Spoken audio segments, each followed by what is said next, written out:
வணக்கம். இரவு நேர பிரதான செய்திகள். செய்திகளின் ஊடாக நர்மதா சிறையில் முதலில் தலைப்புச் செய்திகள்.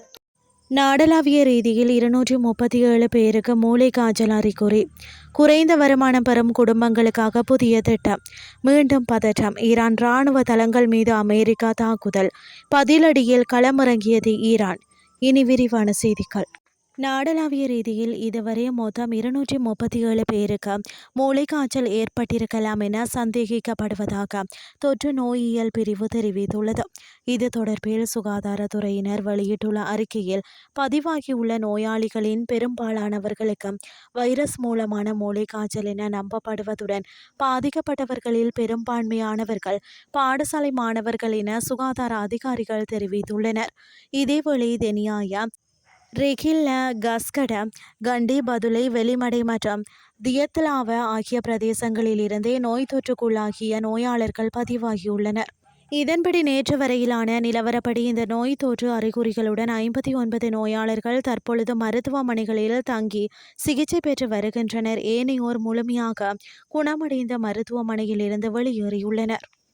குறைந்த வருமானம் பெறும் குடும்பங்களுக்கு ஆதரவளிக்கும் நோக்கில் இந்த ஆண்டில் 100 சமுர்த்தி ஆரோக்கியமான உணவு மையங்களை நிறுவுவதற்கு அரசாங்கம் திட்டமிட்டுள்ளதாக தகவல் வெளியாகியுள்ளது.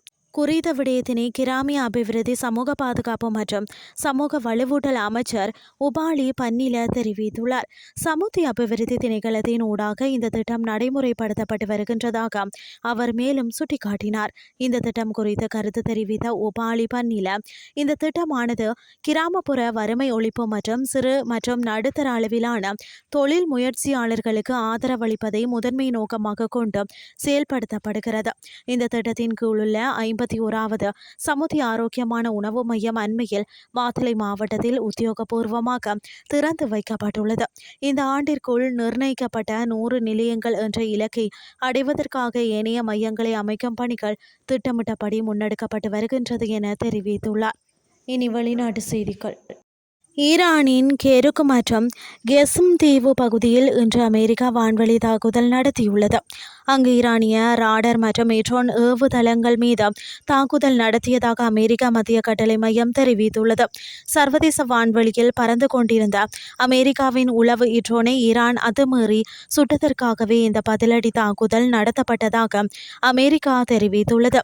இந்த தாக்குதலை தொடர்ந்து குவைத் நாட்டில் அமைந்துள்ள அமெரிக்க இராணுவ தளத்தை குறிவைத்து இன்று அதிகாலை ஈரான் ஏவுகணை மற்றும் ட்ரோன்களை ஏவியுள்ளது. இருப்பினும் வான் பாதுகாப்பு அமைப்புகள் மூலம் தங்கள் வான்வழியில் நுழைந்த ஈரானின் ஏவுகணைகளையும் ட்ரோன்களையும் நடுவானிலேயே அழித்ததாக குவைத் அரசு தெரிவித்துள்ளது.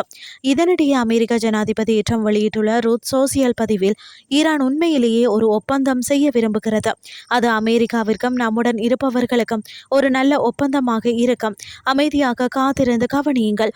இறுதியில் எல்லாம் நன்றாக முடியும், எப்போதும் போல என்றும் பதிவிட்டுள்ளார். செய்திகள் யாவும் நிறைவடைகின்றது.